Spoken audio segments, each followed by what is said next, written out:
पिछले क्लास में test series आपका 16 वाला बताए थे। आज आपका टेस्ट सीरीज बिहार एसएससी का जो बुक वाला है वो 15 वाले हैं, प्लेटफॉर्म का है।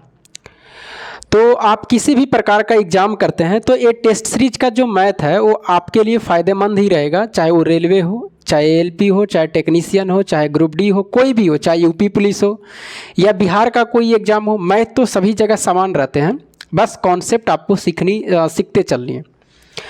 चलिए, और शॉर्ट तरीके मैं आपको बताता हूँ कि जो एग्ज़ाम में जल्दी बन सके। मैं वही चीज़ आपको बताता हूँ, वो ये चीज़ें आपको प्रैक्टिस करते करते आ जाएगी।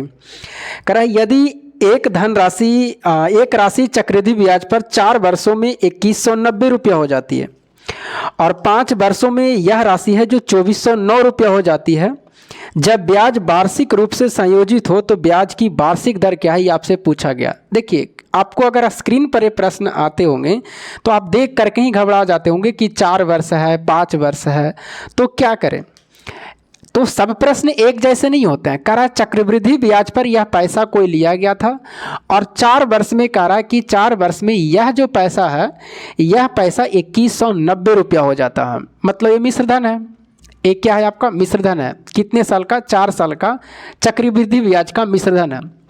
उसके बाद में वही पैसा 5 वर्ष में कहता है कि 5 वर्ष में जो 2409 रुपया हो जाता है, ये भी मिश्रधन है। आपसे पूछा गया कि बताइए इसका प्रतिशत दर क्या है, ये आपसे पूछा गया। देखिए, अगर चक्रवृद्धि ब्याज का प्रश्न अगर ऐसे आपको आ जाए 4 वर्ष और अगला 5 वर्ष या 9 वर्ष और अगला 10 वर्ष, मतलब 1 साल के अगर इस दोनों में गैपिंग रहे 1 साल का, तो बताइए 1 साल का मतलब 4 वर्ष था और यहाँ 5 वर्ष, तो कितने साल का गैपिंग है? 1 साल। अगर ऐसे प्रश्न आपको रहते हैं और चक्रवृद्धि ब्याज से अगर प्रश्न रहता है तो बहुत ही आसान है। ये आपका काम कहला जाएगा, जब 1 वर्ष अंतर आएगा तो ये कहला जाएगा आपको कुछ देरी के लिए मूलधन, और ये अगले साल का ये मिश्रधन है। तो जब बताइए ये घटाएंगे इसमें से तो इसका ब्याज तो निकलेगा। यानी यहाँ से अगर हम ब्याज निकालना चाहें तो 2409 में से अगर 2190 घटाएंगे तो कितना बचेगा? 9, और 10 में से 9 जाएगा कितना? 1, और 3 में से 1 जाएगा 2, 9 बचेगा। 10 में से 9 जाएगा कितना बचेगा? 1 बचेगा, और यहाँ पर 3 में से 1 जाएगा तो 1 कट जाएंगे। मतलब 1 साल का अगर ब्याज किया जाए तो कितना है? 219 रुपया। ब्याज गुने 100 हो जाएंगे, और कुछ समय के लिए मिश्रधन का मूलधन का काम करेगा 2190, और समय आपके कितने साल है? 1 साल है। बस यहाँ से आपका रेट निकल जाएगा। तो बताइए कितने बार में कटेगा? 1 0 से 1 0 और 2 से 19 से कट जाएंगे। यानी यहाँ से रेट कितने प्रतिशत आ जाएगा? 10%।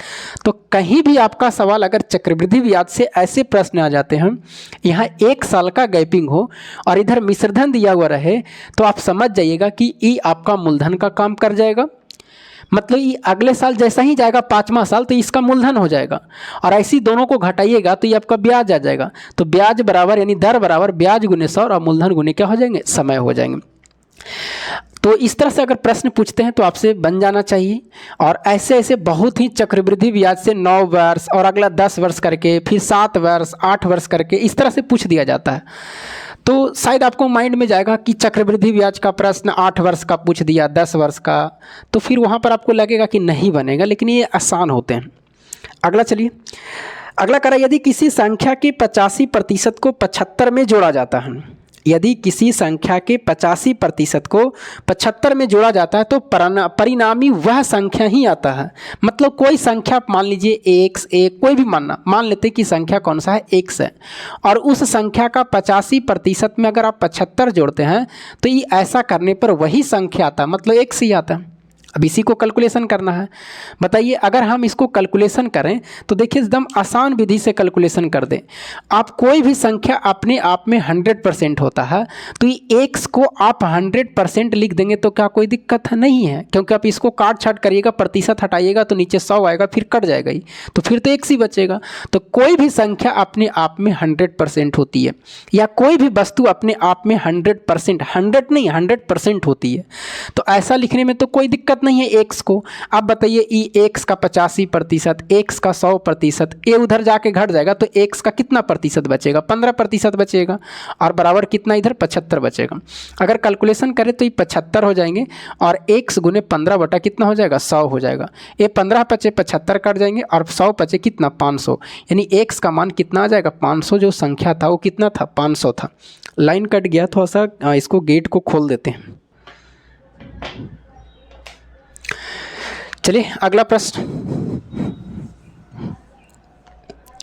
अब देखिए आपको कैलकुलेशन आना चाहिए। अब देखिए इस कॉन्सेप्ट नहीं जानते, एक कोई भी संख्या अपने आप में 100% होती है तो आप इसको फिर कैलकुलेशन करते, आपको आंसर आता, लेकिन थोड़ा सा समय लग जाता। अगला प्रश्न करा नेक्स्ट में, अगले प्रश्न में, यदि 40 वस्तुओं का विक्रय मूल्य 50 वस्तुओं के लागत मूल्य के बराबर लाभ है, 50 वस्तुओं के लागत मूल्य के बराबर है, तो प्रतिशत लाभ या हानि, ये तो बन जाएंगे, इसमें तो कोई दिक्कत नहीं है। 40 वस्तुओं का विक्रय मूल्य मतलब 40 का जो कह रहा है ये विक्रय मूल्य है और 50 वस्तुओं के क्रय मूल्य के बराबर है, तो यहाँ से आपसे या तो लाभ पूछा जा रहा है या तो हानि पूछा जा रहा है। अगर इसको काटिएगा तो 1 0 से 1 0 कट जाएगा, यानी विक्रय मूल्य और क्रय मूल्य का अनुपात निकालेंगे तो 5 अनुपात कितना होगा, 4 होगा। मतलब 5 रुपया में बेचा है, 4 रुपया में खरीदा है, तो लाभ हो रहा है। प्रतिशत लाभ पूछा जा रहा है तो लाभ कितना 1 और गुने 100 और क्रय मूल्य कितना है 4, 25 चौके 100 कट जाएंगे, यानी आपको 25% के क्या होंगे, लाभ होंगे। ऑप्शन में आपको होंगे 25% लाभ, ए नंबर में है। लेकिन सतर्क से मारिएगा, गलती कर देते हैं एग्जाम में कि आप लोग जल्दीबाजी में क्या करते हैं कि जहीं देखते हैं और 25% हानि भी ऑप्शन में। अगला प्रश्न कह रहा है एक विक्रेता ने 63,000 में 6 सिलाई मशीन बेचा और उसे 5% का लाभ हुआ।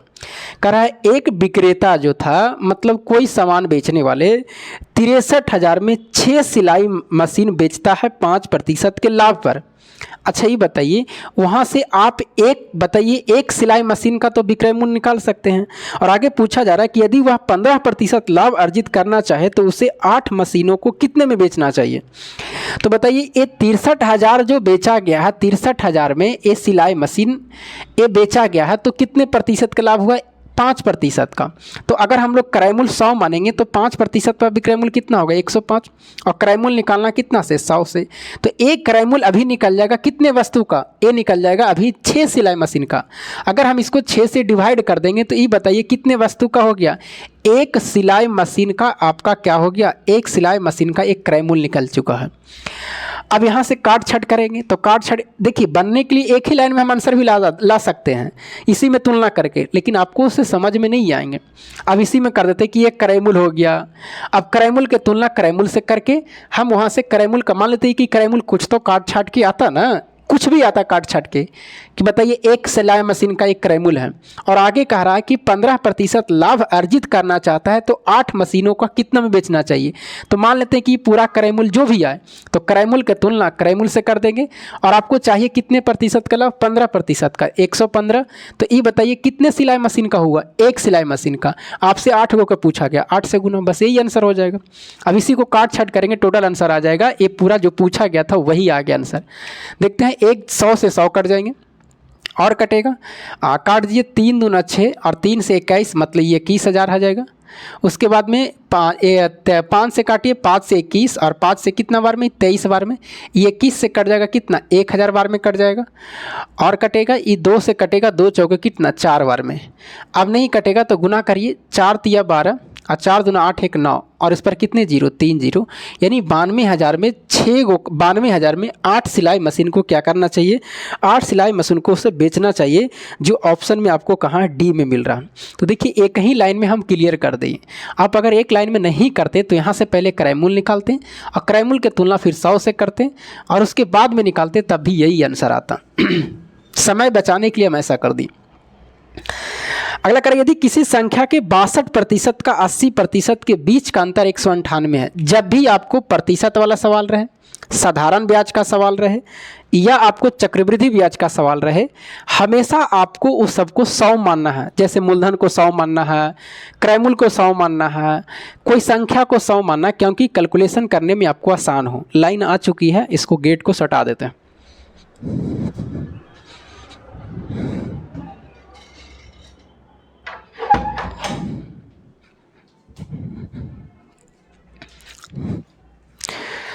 क्रय मूल्य को 100 मानना, इससे कैलकुलेशन करने में आपको क्या होगी, आसान होगी। यहाँ करा किसी संख्या के, तो संख्या कितना मान लेते हैं, मान लेते हैं कि संख्या हम लोग 100 मानते हैं क्योंकि कैलकुलेशन करने में आसान होती है। अब बताइए किसी संख्या का 62% और 80%, मतलब इस संख्या का पहले आप 62% निकालिए और इस संख्या का पहले आप 80% निकालिए, तो बहुत ही आसान होता है। अगर कोई चीज़ें आप 100 मानते हैं और 100 का जितना प्रतिशत आप निकालिएगा उतना ही होगा। अगर 62% तो 62 होगा, 80% तो 80 होगा। और ये दोनों में कह दिया है कि दोनों का जो अंतर है 198 है। हम लोग भी बताइए दोनों का अंतर करेंगे तो 80 में से 62 जाएगा, कितना बचेगा, तो 80 में से अगर 62 घटाइएगा तो कितना बचेगा, तो 80 में से 62 जाएगा तो 18 बचेगा। आपसे पूछा गया कि बताइए तो उस संख्या का 92% और 56% के बीच का अंतर क्या है। अगर संख्या पूछता तो 100 से गुना कर देते, लेकिन आगे फिर एक लाइन जोड़ दिया है कि 92% इसी संख्या का कह रहा है कि इसी संख्या जो 100 है इसका 92% तो 92 होगा, 56% तो 56 होगा। और इसका अंतर पूछा जा रहा है, तो बताइए 12 में से 6 जाएगा 6 और 8 में से 5 जाएगा कितना 3, इसका अंतर कितना का है 36 का। गुना कर दीजिए, 18 दूना 36 और 8 दूना 16, 9 दूनी 18, 1 19 और 2 1 कितना 3, यानी इसका जो आंसर होंगे वो कितना होंगे 396 होंगे। और ऑप्शन नंबर कहाँ सी में है। चलिए अगला प्रश्न देखते हैं।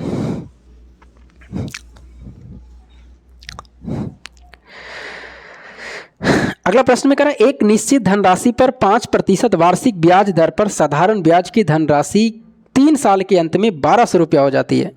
मतलब ये कह रहा है कि अगर हम समय को 3 साल रखते हैं और साधारण ब्याज से कहता है कि साधारण ब्याज से किसी निश्चित दर साधारण ब्याज से 5% दर पर, यानी रेट कितना है 5%, और आपको SI जो दिया हुआ वो कितना 1200 रुपया हो जाता है। और यही राशि पर जो राशि यहाँ से आएगा वही राशि पर आपको चक्रवृद्धि ब्याज पर वो पैसा दे देना है। तो बताइए उसका चक्रवृद्धि ब्याज क्या होगा समान समय के लिए। तो यहाँ से निकाल देते हैं। पहले बताइए मूलधन को कितना मानेंगे 100।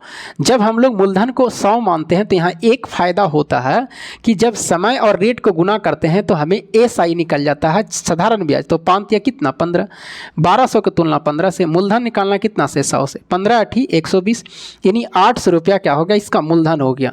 पास कितना 15 8 120 80, मतलब 8000 क्या हो गया इसका मूलधन हो गया।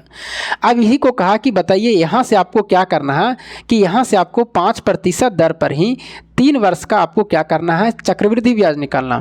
तो बताइए 5% कितना होगा, तो 5% आपका हो जाएंगे 400 रुपया।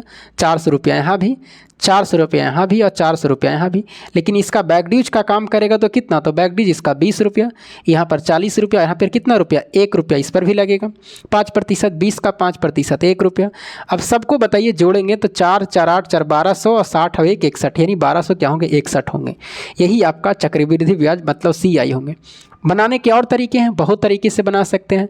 कोई 5% को फ्रैक्शन तोड़ देगा तो 5% को फ्रैक्शन में तोड़ेगा तो बताइए 5/100, यानी 20 × 100 1/20 आएगा। इसका कहेगा तो 21/20 हो जाएगा। 21/20 की पावर 3 कर देगा। ये मूलधन का, ये मिश्रधन का आ जाएगा आपको। तो बताइए कितना होगा 20 की पावर अगर 3 करिएगा। मैथ बनाने के बहुत तरीके हैं। मूलधन कितना है 8000, यहाँ से भी मूलधन 20 के पावर 3 करेंगे तो 8000 आएगा। और यहाँ से 21 का करेंगे तो 9200 कितना आएगा, 9261 आएगा। 21 के पावर अगर 3 करिएगा तो बताइए 8000 मूलधन 9261, तो बताइए चक्रवृद्धि ब्याज कितना हो रहा है 1261। यहाँ से भी वही आएगा। जैसे बनाइए वही आंसर आएंगे आपसे। मैथ बनाने के बहुत तरीके हैं। चलिए अगला प्रश्न आगे करा। एक गांव की जनसंख्या प्रथम वर्ष में 10% की वृद्धि होती है और दूसरे वर्ष में उसकी जनसंख्या में 12% की कमी होती है। ये पहला साल है, ये दूसरा साल है। पहला साल में कहता है जनसंख्या में 10% की वृद्धि और दूसरे साल में 12% की जनसंख्या में कमी होती है। और यहाँ से कहा जा रहा है कि दूसरे वर्ष में अंत में उस गांव का जनसंख्या 14,520 था। मतलब यहाँ का जनसंख्या 14,000 कितना था 520 था। तो आपसे पूछा जा रहा है कि बताइए आरंभ में शुरू में जनसंख्या कितना था। तो यहाँ कुछ न करिए 14,520 यहाँ का है। तो अभी वर्तमान में अगर यहाँ 100 मानते तो 12% कमी पर कितना होता 88 होता। और यहाँ का जनसंख्या निकालने के लिए कितना से गुना 100 से। फिर बताइए यहाँ से करा 10% का वृद्धि का मतलब कितना 110। और बताइए पहले का निकालना तो कितना से 100 से। इसी को काट छाट करेंगे आंसर आ जाएगा। करता है तो काट दीजिए। कितना से कटेगा, एक जीरो से एक जीरो कट जाएगा। ये 11 से कटेगा, 11 से कटेगा 11, एक कम 11, 3, 11 तिया 33 और 11 दूना कितना 22।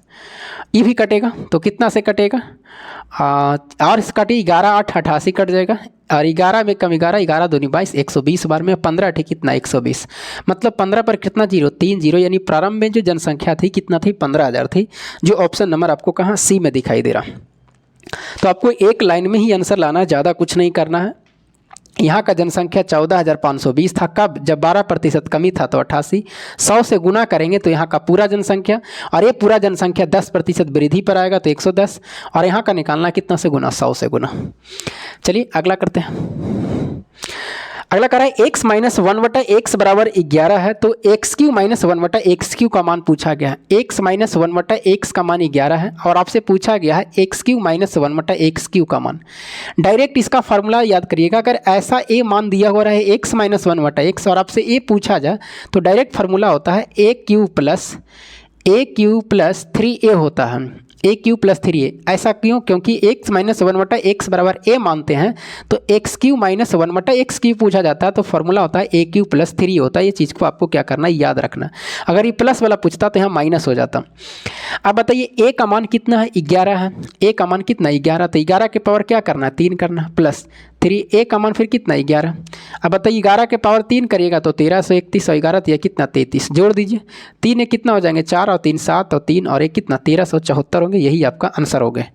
जो ऑप्शन नंबर कहाँ है, ऑप्शन नंबर आपको 1374 या 1364 होंगे, 3 1 4 3 3 6 होंगे, 1364 होंगे, जो कि ऑप्शन नंबर कहाँ है सी में है।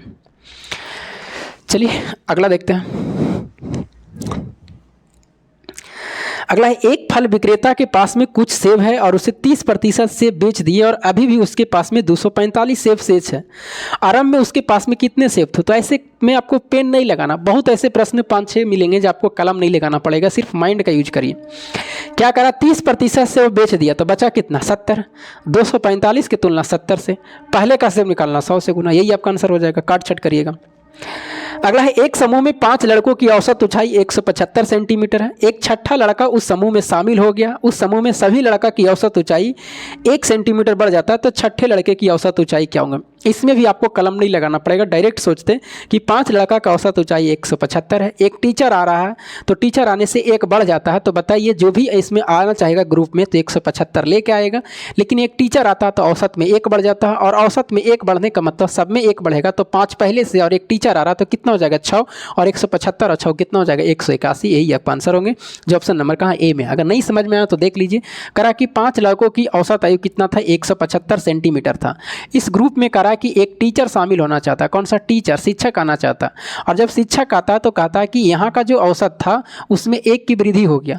तो बताइए जब औसत में 1 का वृद्धि का मतलब सब में 1 में होना, तो कोई भी इसमें अगर आएगा तभी 175 लेके आना चाहिए, जाएगा तभी 175। तो बताइए आएगा तो 175 लेके ही आता तो न बढ़ता न घटता, लेकिन बढ़ गया तो इसका मतलब ज़्यादा लाया इससे। अब ज़्यादा कै गो के लिए 5 गो और 1 गो अपने, तो कितने 6 गो, और 1 बढ़ा तो 6 गो बढ़ेगा, तो 175 और 6 कितना हो जाएगा 81। मतलब टीचर के जो आयु है, टीचर को जो आयु है वो कितना है 181 सेंटीमीटर है। यही आपका आंसर होंगे, और 181 कहाँ है, ए नंबर ऑप्शन में है। चलिए आगे बढ़ते हैं। आगे कह रहा है कि 24 छात्रों ने दान के लिए एक धन एकत्रित किया, औसत योगदान 50 रुपया था। बाद में उनके शिक्षक ने भी कुछ धन का योगदान दिया, अब औसत योगदान 56 रुपया हो गया। शिक्षक का योगदान क्या, फिर वही है, 24 छात्रों ने योगदान किया था कि 24 को पहले स्टूडेंट थे, तो उसका जो औसत आया वो कितना था 50 था। अब इसमें टीचर भी आना चाह रहा है कि हम भी दान करेंगे, तो टीचर आता है तो यहाँ का जो औसत 50 है वो औसत कितना हो जाता है 56, मतलब औसत में कितना का वृद्धि, 6 का वृद्धि हुआ है, 6 का वृद्धि, और जब औसत में 6 का वृद्धि मतलब सब में 6 होना चाहिए। तो बताइए टीचर का पूछा गया कि टीचर का योगदान कितना है, तो बताइए टीचर आता तो कितना लेके 50, तो कोई दिक्कत नहीं होता, न बढ़ता न घटता, लेकिन आने से बताइए 56 मतलब 6 बढ़ जाता। ऐसा ऐसा कई गो के 24 गो एगो अपने कितना हो जाएगा 25 गो हो जाएगा, और एगो में 6 गो तो 25 गो में बढ़ाना है, तो 50 प्लस 150 और करिएगा तो कितना होगा 200, यानी जो टीचर का योगदान था वो कितना था 200 था, और ऑप्शन नंबर कहाँ है, ऑप्शन नंबर बी में है। चलिए अगला प्रश्न देखते हैं। अगला ही बहुत अच्छा कह रहा, 5 की पावर 70 और 7 की पावर 70, 5 के पावर 70 और प्लस 7 के पावर 70 को बताइए अगर 74 से डिवाइड करें तो शेषफल क्या होगा।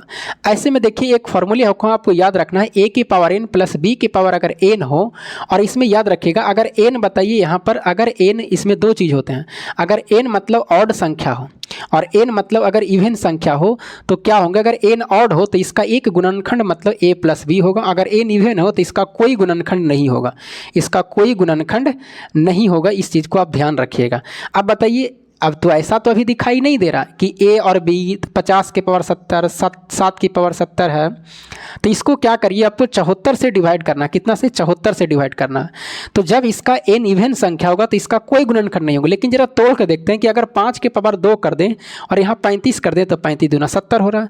7 के पावर 2 कर दें और 35 करें तो 7 7 49 हो रहा है। मतलब इसका गुणनखंड होगा 25 के पावर 35 और 7 के पावर 2 यानी 49 और 49 के पावर 35। अब बताइए, देखिए बैठ रहा है ई ए का मान, ई बी के मान, और एन आपका क्या हो रहा, ऑड हो रहा, तो इसका एक गुणनखंड ए प्लस बी होगा। और ए प्लस बी कहने का मतलब 25 प्लस कितना 49 होंगे, और 25 प्लस 49 कितना होते हैं 9 5 14 और 4 2 6 कितना 7 74 होता है। और इसको फिर कितना से डिवाइड करना है, 74 से भागा देना है। तो बताइए इसका रिमाइंडर कितना होगा, ये आपसे पूछा गया, तो पूरा कट जाएगा तो रिमाइंडर कितना होगा 0 होगा। तो इसका आंसर 0 होंगे। यही चीज़ माइनस में भी होता है, अगर माइनस में रहता है a के पावर n माइनस b के पावर n, और अगर वो इवन संख्या होता तो इसका एक गुणनखंड होता है a plus B into A minus B. ये दो सूत्र आपको याद रखना है। चलिए आगे बढ़ते हैं। जितना रिवीजन करिएगा उतने फायदा होंगे, नहीं तो ये सब याद चीज़ें आपको नहीं रहेगी। अगला है आपको तो बोर्ड मास का, वो तो बन जाएंगे। कह रहा पी और क्यू की आय का अनुपात 3:4 है और उनकी व्यय का अनुपात 2:3 है। देखिए इसमें दो व्यक्ति हैं, एक व्यक्ति पी है और एक व्यक्ति कौन सा क्यू है। इसका आय का अनुपात दिया हुआ, किसकी आय का जो अनुपात है वो 3 कितना है 4 है। मतलब कमाता है कितना रेशियो में 3:4 के रेशियो में। उसके बाद में व्यय करता है, खर्च भी करता है, और जो खर्च करता है इसका दिया हुआ है, जो खर्च करता है वो 2:3 के अनुपात में खर्च करता है। 2 कितना 3 के अनुपात में खर्च करता है। यदि प्रत्येक 6,000 रुपये की बचत करता है तो पी की आय क्या है। अच्छा बताइए, प्रत्येक 6,000 रुपये बचाता, मतलब ये भी 6,000 बचाता, ये भी 6,000, मतलब दोनों कितना बचाता है 6,000 रुपये की बचत करता है। तो बताइए बचत कहने का मतलब हुआ कि बचत कैसे निकलता है, तो आय में से खर्च घटाएंगे तो बचत निकलेगा। हम लोग भी देखते हैं कि 3 रुपया कमाता था, 2 रुपया खर्च करता था, तो बचत कितना रुपया 1। मतलब यहाँ का अंतर देखते हैं तो कितने का, यहाँ का अंतर 1 का है और यहाँ का अंतर कितना का 1 का, मतलब अंतर दोनों जगह समान है। तो बताइए किताब कहा है कि 6,000 रुपये बचत करता है, हम लोग कहेंगे तो कितना रुपया 1,000 रुपया। इसमें पूछा किसका, पूछा कि बताइए पी की आय क्या, तो पी की आय निकालने के लिए 3 से गुना, तो 6 कितना हो जाएगा 18,000। यही आंसर होंगे आपको। लेकिन अगर गैपिंग समान ही नहीं रहता तब क्या करते, तो यहाँ का गैपिंग और यहाँ का गैपिंग जो भी आता, मान लीजिए यहाँ का गैपिंग 2 आता और यहाँ का गैपिंग 3 आता, तो इसका वाला गैपिंग ऊपर गुना करते और इसका वाला गैपिंग नीचे गुना करते, तो फिर ये अंतर समान हो जाता। फिर इससे आपको कोई मतलब नहीं रहता, फिर नया रेशियो आपको आ जाता, फिर वहाँ से बनाते तब आंसर आता। फिलहाल अभी दोनों जगह गैपिंग समान है, तब एक मतलब किताब कहा 6,000 बचत, हम लोग कहेंगे तो 1 बचत। आय निकालना कितना से गुना, 3 से गुना। आगे आपसे पूछा गया कि 0.8 तथा 0.2 का तीसरा समानुपाती क्या होगा। यहाँ से 3 सवाल बनते हैं, एक 0.8 दिया हुआ और एक 0.2 दिया हुआ, तीसरा समानुपाती क्या होगा ये आपसे पूछा गया। तीसरा समानुपाती भी पूछ सकते हैं, इसमें 3 प्रश्न पूछता, मध्यानुपाती, तीसरा समानुपाती और चतुर्थ समानुपाती, 3 प्रश्न पूछते हैं। तो देखिए इसमें जो पूछा जाता है उसको कुछ मान लीजिए, जैसे 0. देखिए बार बार फार्मूले आपको उतना नहीं याद रहेंगे तीनों का फार्मूला। तो ये 0.8 है, 0.2 है, तीसरा पूछा, मतलब तो ये पहला होगा, ये दूसरा होगा, तो तीसरा निकालना तो x कर देते हैं। अब बताइए कि अगर मान लीजिए कि एक संख्या और आता 5 रहता, कहता चतुर्थ अनुपाती, तो x कर देते हैं। तो इस चीज़ में थोड़ा सा ध्यान रखिएगा, अगर कॉन्सेप्ट रहेगा तो बन जाएंगे, नहीं तो फार्मूले जल्दी याद नहीं रहते हैं। यहाँ पे क्या मान, तीसरा समानुपाती पूछा, एक समान लिए। अब इस दोनों का रेशियो तो 0.8 और बटा कितना 0.2 बराबर होगा, इस दोनों का रेशियो 0.2 और बटा कितना x बराबर होगा। अब बताइए कि इसको गुना करेंगे तो कितना होगा, ये पॉइंट हटा दो तो 2 चौके कितना 8 बचेगा, और ये पॉइंट ऊपर में चल जाएगा ना, तो इसको 40 कर देते हैं, यानी 40 बटा कितना 2, 40 बटा 2 और बराबर 1 बटा कितना x, अरे 40 बटा कितना 2 और बराबर 1 बटा x, तो ये कितना हो जाएगा 20 हो जाएगा। ये कितना 20 हो जाएगा। यानी आपको फाइनल यहाँ से आएगा x बराबर यानी 1, या तिरछा तिरछे गुना करेंगे तो 20x बराबर 1 आएगा, यानी x बराबर 1/20, या इसी को आप लिख सकते हैं 0.05 लिख सकते हैं, यही आपका आंसर होंगे। तो 0.05 आपका आंसर में होंगे। तो कहाँ है? ऑप्शन नंबर ए में है आपको। चलिए आगे बढ़ते हैं।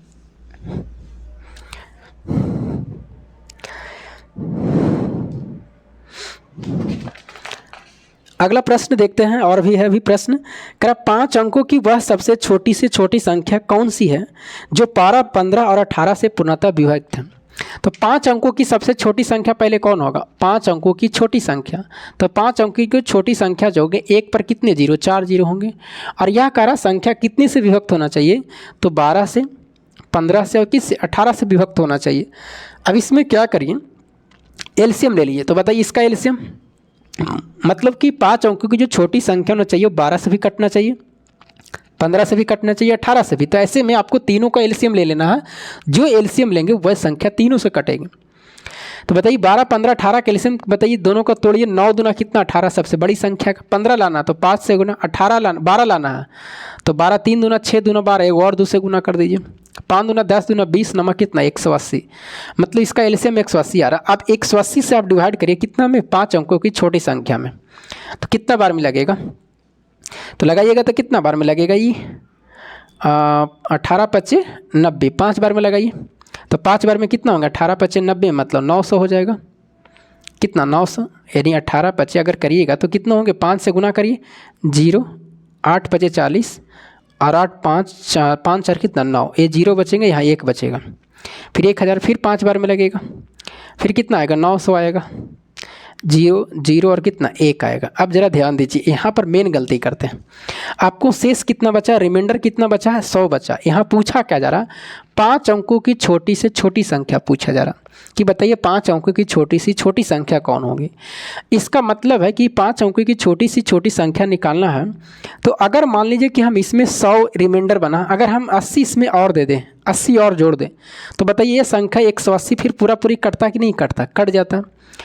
तो इसका मतलब है कि हमें और ऊपर जाना है, तो ऊपर जाना तो इसी में जोड़ देते हैं। मतलब जो संख्या होगा 1 पर 4 जीरो यही होंगे, लेकिन इसमें 80 और जोड़ना पड़ेगा। तो जो आपको आंसर होगा वो कितना होंगे? आंसर आपको होंगे 1000 कितना होंगे? 80 होंगे। और यही सबसे छोटी संख्या होगा 5 अंकों की, जो ऑप्शन नंबर कहाँ? डी में है। कितना क्या करते हैं ना, इस 100 को घटा देते, तो 100 को घटाइएगा तो 5 अंकों की संख्या नहीं बचेंगे, फिर वो संख्या हो जाएंगे आपको 4 अंकों की हो जाएंगे, तो फिर गड़बड़ हो जाएगा वो।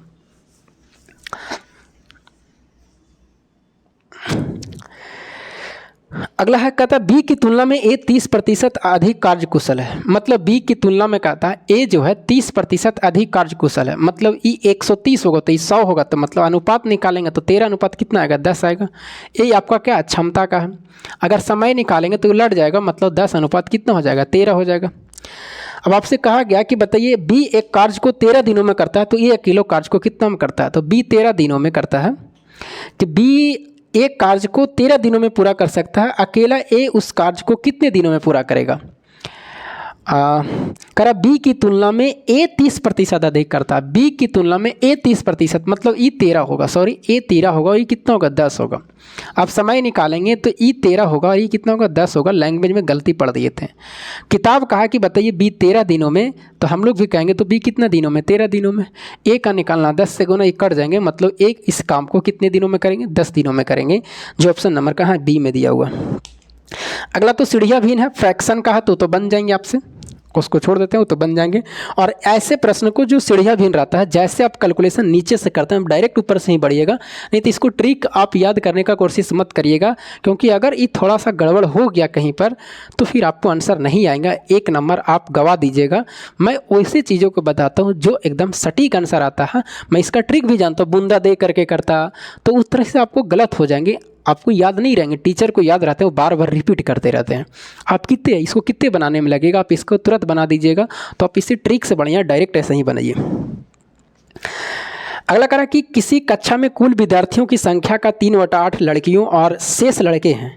यदि लड़कियों की संख्या का 2/3 व लड़कों की संख्या की 1/5 अनुपस्थित है, तो कुल विद्यार्थियों की संख्या कितना? देखिए ऐसे में आपको क्या कर रहा है कि जहाँ जहाँ फ्रैक्शन सब जगह दिया हुआ, सबको नीचे वाले में आप एलसीएम निकाल लीजिए, सभी जगह जितना फ्रैक्शन दिखाई दे रहा, तो एक जगह नीचे 8 है, फिर 3 है, फिर 5 है, तो एलसीएम लेंगे तो कितना होगा, 8 3 5 का एलसीएम 40 होगा।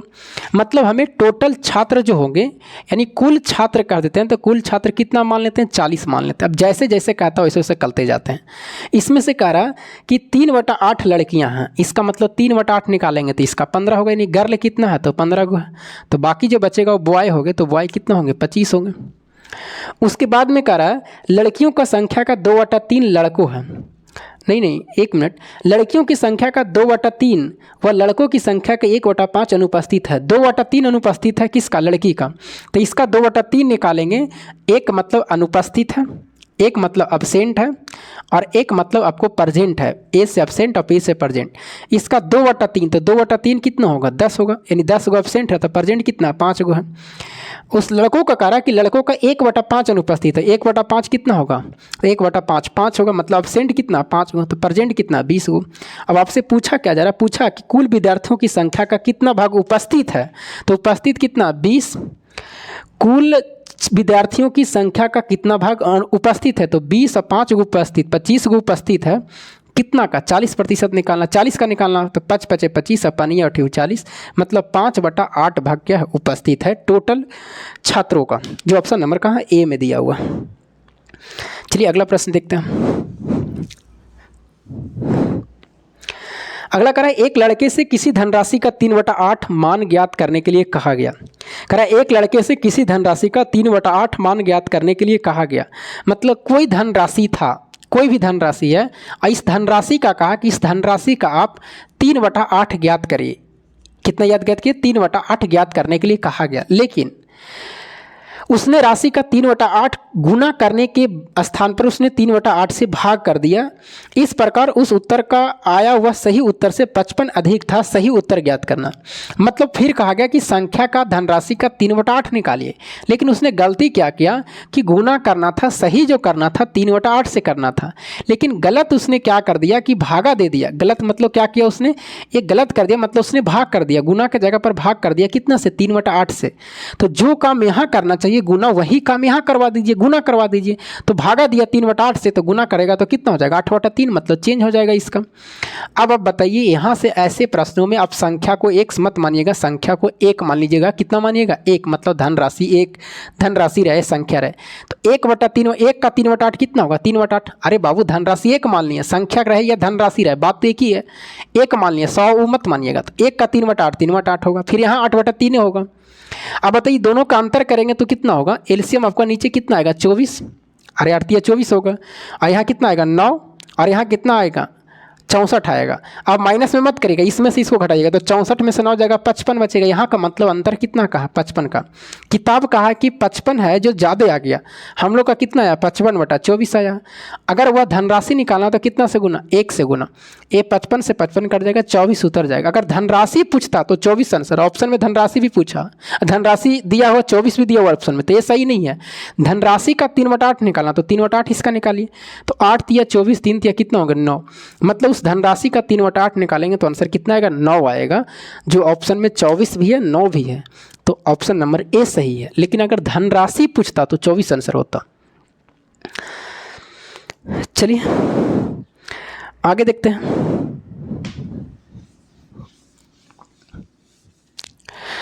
अगला करा है 1 × 2/3, 1 × 2/3, फिर प्लस लिखा हुआ, 3 × 4 लिखा हुआ, प्लस 4 × 5 लिखा हुआ। इसे डॉट डॉट करते करते लास्ट में 9 गुना कितना लिखा, 10 लिखा। ऐसे प्रश्नों में आपको क्या करना है कि कट जाएगा एकदम, देखिए जो मिल रहा कट जाएगा, देखिए 3 3 मिल रहा कट जाएगा, 4 4 बिल्कुल कट जाएगा, क्योंकि इसको घटाइएगा ना तो फिर वही आएगा। अब देखिए सब सेटिंग रहता है। अब बताइए यहाँ पहला क्या बचा, 1/2। अब दिमाग लगाइए, ये दोनों में छोटा वाला बचा है, तो लास्ट वाला बड़ा वाला बचेगा, माइनस बड़ा वाला बचेगा, कौन सा, 1/10, 9 कट जाएगा, 1/10। एलसीएम कितना होगा, 10, 2 × 5 = 10, यानी 4 बटा कितना, 10। इसी को लिख सकते हैं 2 × 5 = 10 और 2 दूना 4, मतलब कितना, 2/5। सही कटा कैसे देखिएगा, ये 2 × 3 को हम लिख सकते हैं, बताइए 1/2 - 1/3, फिर वही चीज़ आएगा 6, 2 × 6, 3 दूना 6, 1/6 आया कि नहीं आया। इसी को 1 × 2/3 लिख सकते हैं, 1/2 × 3, मतलब इसको आप लिख सकते हैं 1/2 - 1/3, तो -1/3 और यहाँ से +1/3, वो कट जाएगा। तो इस तरह से सीरीज बना हुआ रहता है वो। निम्नलिखित में कौन सा भिन्न पुनरावृत्ति दशमलव देगा? पुनरावृत्ति दशमलव का मतलब क्या होता है? पुनरावृत्ति का मतलब होता है बार बार रिपीट होना। पुनरावृत्ति का मतलब होता है बार बार रिपीट होना। पुनरावृत्ति का मतलब क्या होता है? पुनरावृत्ति मतलब होता है बार बार रिपीट होना, बार बार रिपीट होना, उसको पुनरावृत्ति करते हैं, इसी को रेकरिंग पड़ता है भाई। तो बार बार रिपीट तभी होगा, बार बार रिपीट कब होगा? जिसका हर में या तो 2 और 5 नहीं होगा वही पुनरावृत्ति होगा। फिर क्या बोल रहे हैं जो सुनिएगा, पुनरावृत्ति फ्रैक्शन कौन होता है? जिसका हर में 2 और 5 नहीं हो। ऑप्शन में उठाते हैं, ऑप्शन में एम नंबर में है 27 बटा कितना है 60 है, 27 बटा कितना है 60 है। बी में कितना 27 बटा 72 है। सी में कितना है? सी में आपको 27 बटा 48 है। और डी में कितना है? डी में आपको 27 बटा 84 है। कौन सा? ए डी ऑप्शन है, ए सी ऑप्शन है, ए बी ऑप्शन है, ए ऑप्शन है। कौन सा पुनरावृत्ति है? तो देखिए आप नीचे वाला देखिए, ऊपर वाला नहीं देखिए। सब में 27 है, उससे आपको दिक्कत नहीं है। नीचे देखिए, क्या नीचे देखिए, क्या 2 और 5 आता है कि नहीं आता है? उसके अलावा नहीं आना चाहिए, सिर्फ 2 और 5 आना चाहिए। 12 25 60, 24 तिया 72, 12 चौका 48 और 12 सत्ते 84। देखिए यहाँ पर आप देखते हैं, दिमाग लगाते हैं तो 12 गुने 7 आ रहा। कितना आ रहा? 12 गुने 7। अच्छा बताओ बाबू, ये 12 मतलब कि 4 तिया 12। हम आपको अभी क्या बताए, 2 और 5 सिर्फ रहना चाहिए। इसमें देखिए 7 भी आ रहा, 3 भी आ रहा। तो इसका मतलब है कि ये पुनरावृत्ति है, ये भागा देने पर पूरा पूरी कटेगा नहीं, क्या होंगे? रिपीट होता जाएगा, पॉइंट के बाद रिपीट होंगे। और ये सब जो संख्या इसमें जो आपको दिखाई दे रहा है, सब में नीचे 2 या 5 होंगे, उसके अलावा कुछ भी नहीं होगा। 3 भी नहीं मिलेगा। कहिएगा सर 16 तिया 48, 3 आ रहा, लेकिन 3 नमा 27 देखिए वो कट जाएगा ऊपर में। तो बताइए पुनरावृत्ति किसको कहते हैं? बार बार रिपीट होना उसको कहते हैं कि भागा देने के बाद में पॉइंट के बाद नहीं कटे, फिर से वही संख्या बार बार आएगा, तो पुनरावृत्ति होता है। और वो किसका होता है? जिसका हर में 2 और 5 के अलावा छोड़ के रहता है। 2 और 5 के अलावा छोड़ के अगर आ गया उसमें, तो समझ जाइए कि वह संख्या पुनरावृत्ति। जैसे यहाँ देखिए ना 7 आ गया, यहाँ 3 भी है, 7 भी आ गया। इस सब में आपको ऐसा नहीं होगा, इस सब में या तो सिर्फ 2 होगा, या तो 2 और 5 दोनों होगा, नहीं तो सिर्फ 5 होगा इस सब में। तो इसको आप समझ गए होंगे कि पुनरावृत्ति किसको कहते हैं। अगला तो तोड़ जाएंगे, वो 24 रूट 24 से रूट 16 तो बन जाएंगे आपको। उसको आप वर्गमूल निकालिएगा। 24 को 6 गुना 4 तोड़िएगा, 216 के 36 गुना 6 तोड़िएगा, 96 को 16 गुना 6 तोड़िएगा, और वहाँ से आप कैलकुलेशन करिएगा, आंसर आ जाएंगे। 3 पक्षी जंगल में परिधि के समानांतर उड़ रहा, वह एक चक्कर क्रमशः 27 मिनट, 45 मिनट और 60 मिनट के पूरा करते हैं। यदि वे एक साथ उड़ता है आरंभ करते हैं तो कितनी समय मिनट के बाद आरंभिक मिलेंगे? बस एलसीएम निकाल दीजिए। 47, 27, 45 और 60 का एलसीएम आएगा, वही अपन आंसर हो जाएंगे। मतलब एक परिधि है, परिधि का मतलब वृत्ताकार। मान लीजिए कि ये वृत्ताकार पथ पर घूम रहा है। 3 पक्षियाँ हैं। कितने पक्षियाँ? 3 पक्षियाँ, एक 27, एक 45 और एक कितना 60 मिनट के अंतराल में उड़ती है। इसका एलसीएम निकालिए, तो बताइए इसका एलसीएम कितना होंगे?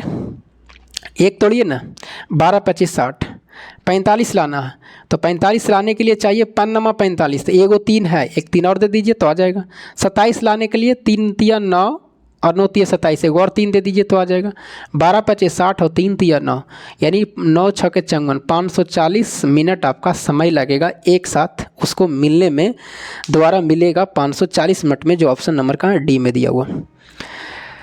चलिए आगे बढ़ते हैं। अब आपका लास्ट प्रश्न वो तो बन जाएगा। 3 के पावर x प्लस 8 है, 27 के पावर 2x प्लस है, तो ये तो बन जाएगा ना। 3 के पावर x प्लस 8 बराबर 27 के पावर कितना है? 2x प्लस 1 है, ये बन जाना चाहिए। 3 के पावर x प्लस 8 रह दीजिए, इसको लिख सकते हैं 3 के पावर 3 और 2x प्लस कितना 1, इसमें गुना कर देंगे तो 3 के पावर x प्लस 8 होंगे, ये 3 के पावर 6x प्लस कितना होंगे 3 होंगे, एक कट जाएगा तो कितना बचेगा? 6 में से 1 जाएगा, 5x बचेगा, इधर आएगा तो 5 बचेगा, 5 से 5 कट जाएंगे, x का मान कितना आएगा? 1 आएगा, जो ऑप्शन नंबर का डी में दिया हुआ। फिर मिलेंगे आपको अगले वीडियो में। थोड़ा सा वीडियो को आपको अच्छा लगता है, मेहनत लगता है हमें, तो आप लाइक ज़रूर कर दीजिए, सब्सक्राइब जरूर कर दीजिए, शेयर भी कर दीजिए कहीं जो आपको लगता है कि नहीं हाँ शेयर करना चाहिए, डाल दीजिए ग्रुप वगैरह, कोई भी कहीं पर रहता है। तो मिलेंगे आपको अगले वीडियो में, तब तक ले जाए।